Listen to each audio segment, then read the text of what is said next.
Welcome to NASDAQ Trade Talks. I'm Jill Malandrino, Global Markets Reporter at NASDAQ.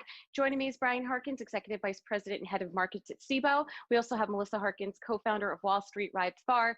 Bryan and Melissa, it's great to see you as always. Welcome back to Trade Talks, one of my favorite conversations when we talk about Wall Street Rides Far. And obviously, it would have been nice to see you guys in person at MarketSite, but of course, it's 2020. How is the pandemic impacting this year's ride? Yeah, well, first, thank you, Jill. It's good to see you again. And thank you to NASDAQ for having us back. It's always a pleasure. The ride, just like anything in 2020, we've had to kind of adapt and really plan for the worst, even though hoping for the best. We had hoped to host the ride physically this year, but like anything, we had to have a plan B, and we're going to go fully virtual. We've said all along that the ride is not just a ride, it's a sense of community, and that community is still very much intact, and it's great to see people from all around the world wanting to participate. Yeah, that makes sense. I've actually done a number of virtual events for charity over the past few months, and they have been a lot of fun. And I've also noticed that you get more global participation as well because you have, you're not specific to one time. It kind of lasts throughout the day. It's been a lot of fun. So what's the response been like for you?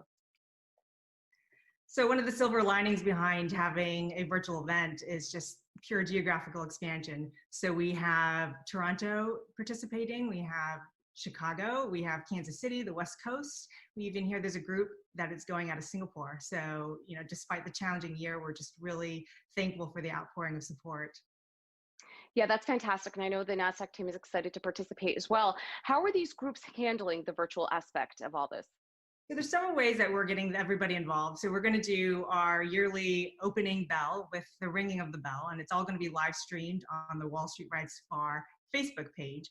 So that'll be exciting. And then we also have people, if you can't go outside, you can jump on, you can jump on a Peloton, you can go on a treadmill, you can go on a stationary bike.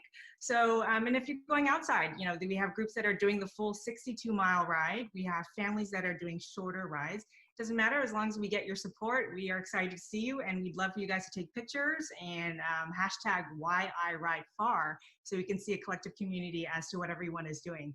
Lastly, we also created a Strava club, so you can log in your miles, and you can see what everybody else is doing. How does someone who wants to get involved do so?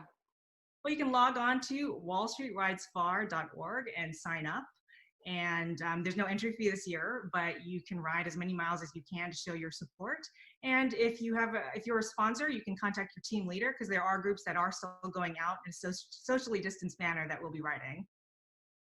Well, it's also a great time of year to get exercise, and you can't ask for better weather than what we get in the fall. So tell us a little more about the Autism Science Foundation, the organization, the event benefits. How have they fared during the pandemic?